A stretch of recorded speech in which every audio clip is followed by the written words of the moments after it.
Hello, this is a video that deals with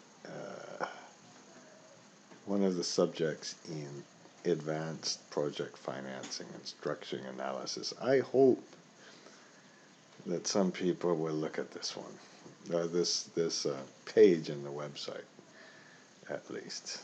All right, now I can't click on this page because you probably don't care, but been told I'm not supposed to tell you where I am and all this, but I'm in somewhere in the eastern region of Ghana. It's beautiful here. I just passed a bunch of monkeys and everything else. Now, what I'm going to tell you about, sorry to get off track, is debt sizing. Okay? And I'm going to try to, let's see, let's go into our course files. Okay, and I've restructured these just a little bit. I'll put letters instead of numbers. And we go to project finance, and then we have some advanced issues. And the first issue in advanced issues, now what I try to do is I split debt into five components. How big is the debt? Start with the amount. See how we're going to borrow it during the construction period. See how we're going to repay it after the construction period. See what interest rate we're going to charge in between, and talk about some equity returns as well as debt returns. See what kind of covenants, cash sweeps, DSRAs, MRAs, other kind of things that are supposed to make the debt just a little bit more safe by paying the debt before the equity. That's all you can do with any of this stuff, really. Maybe a little different by hiding that you're really not borrowing quite as much debt. Okay? So we're going to talk about the debt size. Now, in the debt size, I have included just a few files, but I hope they're important. The first file I'm going to talk to you about is, and again, this is supposed to be theoretical a little more, is how big is the debt? The second one is how do we compute the debt size if we have different downside and base case projections? I hope you're hearing a little bit of chickens and things in the background. Now, then we move to, well, what happens if the debt is constrained by the debt to capital constraint? And here's the issue. There are only a few enormous issues. There are a few issues that I think are really big. And I just think I have to relax and discuss these. The issue is, should we push the debt to capital ratio? Should we push the DSCR ratio? Should we just put the absolute debt size? There are only a few things that can really determine the size of the debt. Okay, now, once we talk about this, well, one of the big ways to kind of fiddle around, I shouldn't say fiddle around, is put a development fee in. We'll talk about that a lot. And we'll see kind of what a development fee is really justified.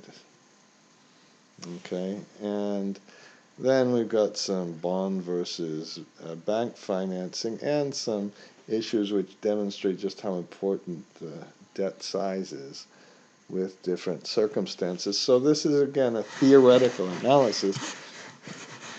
And I'm going to begin by talking about opening a file called debt sizing with DSCR and whatever the debt to capital ratio is. Okay, now there is a detailed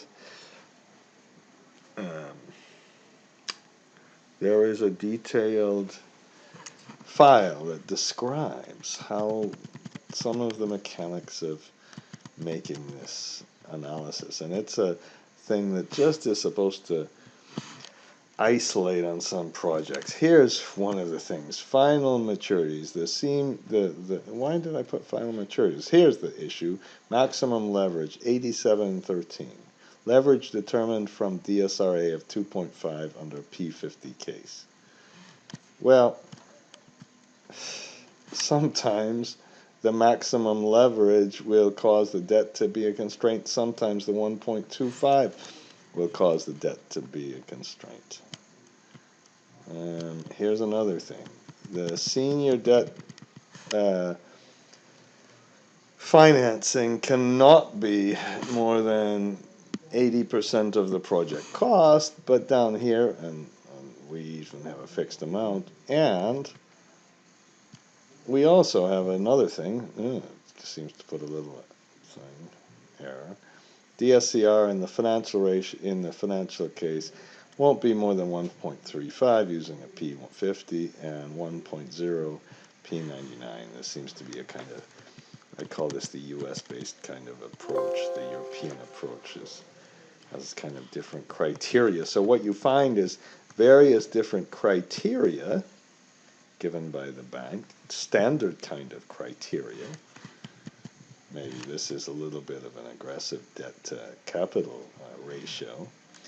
And then here's what you do. You click this Go to Output, and then you can see, well, okay, let's study the first issue. Does the debt sizing make a bigger difference, or the debt-to-capital ratio make a bigger difference? And then I've gone through some formulas. You use this LLCR technique. You can find this in the detailed discussions.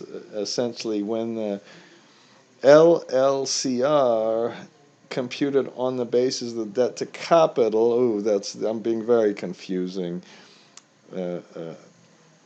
is more than the minimum DSCR, then we hit our debt to capital constraint. So let's just talk about a few things. Now, one of the easiest ways to do this is right now, this area underneath the curve, and you should understand one thing in project finance first and foremost, and that is that the present value of this debt service, you need to understand that the present value of this debt service, you can use the changing discount rate or changing interest rate rather. You can make adjustments for fees, and you can do a whole lot of other things, but the present value of this debt service gives you the size of the debt, and this should say COD. Right here, this is the COD. Okay. Now, if we would make the debt service coverage constraint more restrictive, i.e. higher, right now this area is such that the debt to capital, I put a debt to capital constraint up here of 80%. This debt to capital constraint is driving it. Now if we push the debt to capital constraint up, it's still driving it. Okay, oops, it's still driving it, and we might have to go all the way, and it's still driving it. So that's pretty bad. So all we care really about is the debt service, the debt to capital constraint. Now, if we would put a higher debt service coverage ratio in, now suddenly the DSCR constraint kicks in. And what you want to do, I'm not saying you can do some of these things, is the first thing, you've got to understand which constraint is really causing the problem, or causing the issue. Now, if the debt, let's put it so the debt to capital constraint is causing the problem. Now, if we would make the loan tenor shorter, okay, then the debt is getting smaller. Now, when the debt is getting smaller, suddenly the debt to capital constraint is kicking in. So, first issue is when the debt to capital constraint, when with the longer tenor, you're more likely to have a problem with this debt to capital constraint than this DSCR constraint. That's the first problem. Now, we have an extremely high equity IRR. Let's lower our, and right now it's the debt to capital constraint is driving everything. Now let's reduce this. Now when we reduce this, there are all sorts of circularity things going on. When we reduce the cash flow, we here in this case the debt to capital constraint is still kicking in. We make the debt a little bit shorter. Now you notice this 80 isn't the same, and we have the DSCR constraint kicking in. If we'd make a little bit higher, then our debt to capital constraint, the maximum gearing constraint, is coming into place. So the first thing to do with this debt sizing is to understand which is the constraint. And, it's not so easy. It's easy without taxes. With taxes, it's an enormous pain to make the model flexible enough so it can handle either constraint. Okay, and so much more importantly than anything else, so you can analyze things. So if if let's go back, let's put this one. So the debt right now, we've got a 20. Let's say it's a 18-year debt right now, and let's put a little bit lower return. Okay, lower cash flow. Right now, the DSCR constraint is in place. So you want to push the bank one way or another, which we'll talk in another video about trying to get a longer tenor. If we get a longer tenor, keep going. Now I'm still below the debt to capital constraint. 22. Up, there we hit it. And now just look at what happened to the equity IRR when we changed this debt tenor, okay? Because we're keeping the debt to capital constraint the same. Now, if I had put let's put a higher EBITDA in, and let's put it so the debt to capital constraint is applying in every case. So we got a higher IRR. The debt to capital constraint is in place, and then we put a longer debt tenor. It was 15, about 16, 17. It's still very helpful. I don't think it's quite as helpful, so we went from about, let's say 17 to 21 when we had, our longer debt. Shows you the importance of the longer debt, okay? Then I'm sorry if you think I'm just messing around here. And now let's put the lower amount in. So now we go from 8% in 20 years to make it 25. So 13%, 14%. Almost doubling, not quite doubling the IRR, but you can see just the dramatic effects of all of this. Now, I'm not going to apologize for messing around with this, okay?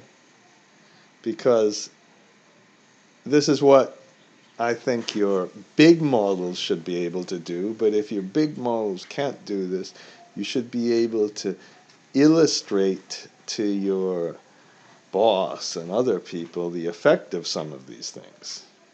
Now let's just talk about one other issue. Let's say the taxes go down. Now if the taxes go down, we have higher IRRs, and so where's my tax rate? I should have put did I put the tax rate up here?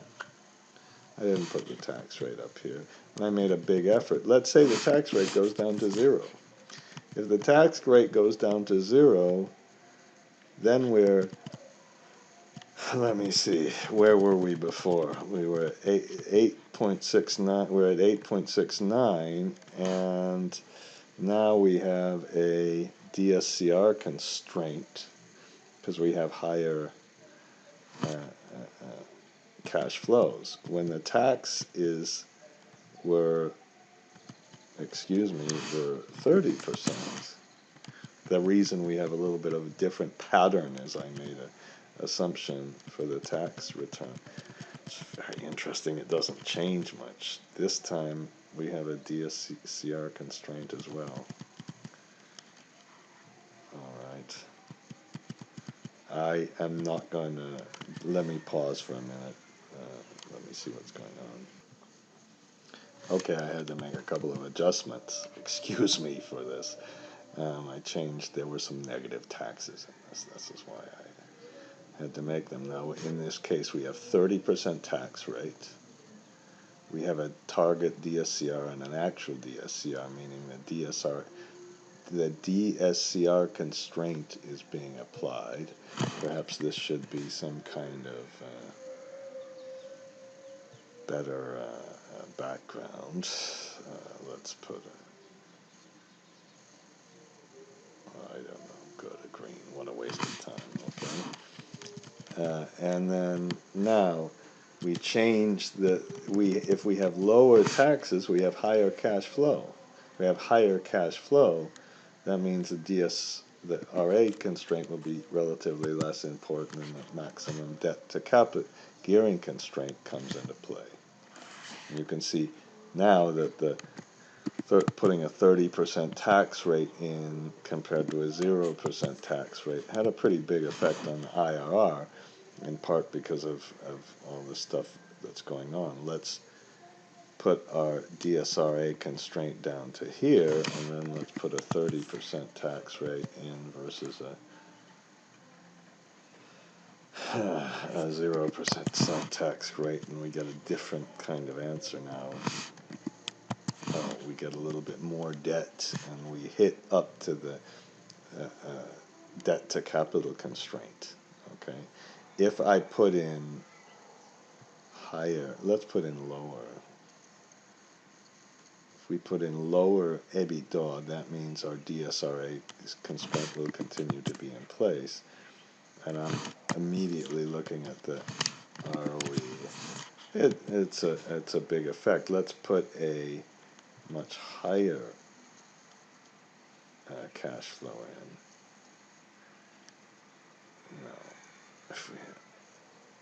Then our debt to capital constraint will be in place. I got 31 versus 45. Okay, enough of that. The point is that the tax rate tends to push you to the DSCR constraint. Now, the thing I didn't mention enough,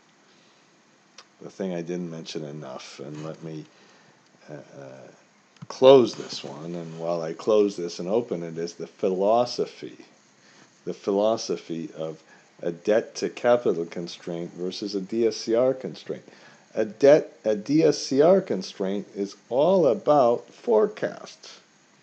And that's why I put this file that I discussed kind of a lot in a different video, in a video I just posted a little while ago, is that in this case we have a number of DSCR constraints that are different depending on the forecast of the wind production, and I'll take an extreme one here. In this case, we have a constraint based on our P99 case. In another case, now these P99s and P50s, just think of them as downside or upside cases and different cases of cash flow. You can see, and the key thing to mention here is simply that there's some flexibility. There's some flexibility, I shouldn't really say this, in coming up with cases. And in this case, we'd have to adjust the P50 case. We'd have to negotiate. We'd have to put a little more optimistic forecast in the P50 case. Now, if the let's go back to our other situation where the P99 case is really driving everything. I should kind of put this maybe in a different color again. I don't know. That's bad, isn't it? Okay, let's put okay, just kind of highlight this a little bit. if the P99 case is affecting things, what we need to do is increase the P99, or maybe say, I want to, no, I'm sorry, let's make the P50, let's go back to the one where in this case, it's the P90 10-year case that's driving the analysis. So if you could make this a little more relaxed, I can't do this. I'm sorry. A little more relaxed, meaning that we are allowed to have a lower case. Then we push it down to the P99 case. This demonstrates that you have to understand which sort of DSCR you have to negotiate, which is the DSCR that's pushing you, and in your model, that's what your model wants to do, is if the the DSCR is causing the constraint, know what's causing the constraint, which forecast is causing the constraint, what number to start pushing on. All right, that's that one. Now, if the debt to capital is causing the constraint, then I have another file, and in this file I have something called project cost assumptions. Here is the issue with this. You want to do all sorts of things. All sorts of things. Let's say you're the EPC contractor and you're also the owner. If the debt service coverage constraint is causing the problem, from a philosophical standpoint, that means that the future cash flows are driving the debt, nothing to do with your cost. If your debt to capital is causing the constraint, you want to increase the cost. But when you want to increase the cost, the last thing you want to do is spend money. So let's say we have an EPC contractor, we're the contractor, and the debt to capital is causing the constraint. We can increase the profit on the EPC contract, meaning we get more money. Okay, right now, let me see, it's DSCR constraint. So what we're going to have to do is increase the tenor of the debt. Where's the tenor? Let's put the tenor up to be 24. Now we're gearing constraint. Okay, and down here we have a limit. We said there's a 24, the 73% debt to capital constraint. Okay, I'm gonna I don't know. Now if I could just increase development fees, and development fees cost us no money, eventually we get the project costs so high, and if we are the developer and we're not paying these out of our pocket, that would switch us over here. I'm looking down here, it would switch us over and make us below our debt to capital constraint, which was up here. Okay, let's put a higher one. If we paid our CEO some money, okay, I made a really big one here. Oops, I have to put this in the inputs. Okay, if we paid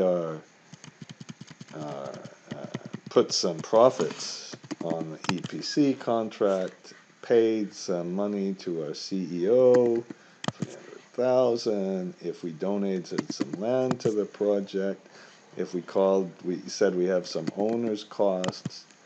Notice now our debt to capital is really low, and now we can.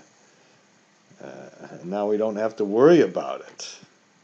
Okay, now we can push the tenor up much further and longer. The key behind all of these things, like the cost that you're going to pay the owner, these things are not real money. When it's real money, the world completely changes, because then you have to put real equity in the money, in the thing, and it really starts costing you.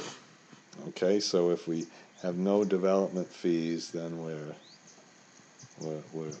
much less. Now that brings us to the point of how should we have development fees, and that's another subject in this theoretical analysis, and I think I am on 24 minutes already of theory, so I'm going to discuss the development analysis in a separate video. Just remember here the philosophy of skin in the game. Debt to capital is skin in the game. Debt to project cost means that lenders want to see you put real money in the project. The reason you want to put real money in the project is if you don't, you only care about the upside. Upside is good, but the downside risk is totally taken by the bank. You don't have any of your real money invested, and you don't have to really be careful about looking at the downside case if you haven't put your own money in. We love the upside case. That's the philosophy. And that has nothing to do with a forecast. That's how much you put money in before the COD. The DSCR constraint is a completely different philosophy. That says we're smart enough to make a forecast. A lot of people would dispute that. And that says we should look at the buffer that's inherent in a forecast. Very, very different. And very important, and I hope you can start to see just how many strategic implications arise from playing with a forecast, playing with the DSCR, negotiating different DSCRs, target debt to capital ratios, and then adjusting development fees, talking to your consultants about which forecast you could push a little bit and negotiate here and there. Okay, a long video, I apologize. But I don't think you can always make points in a Twitter 143 whatever character thing. Goodbye.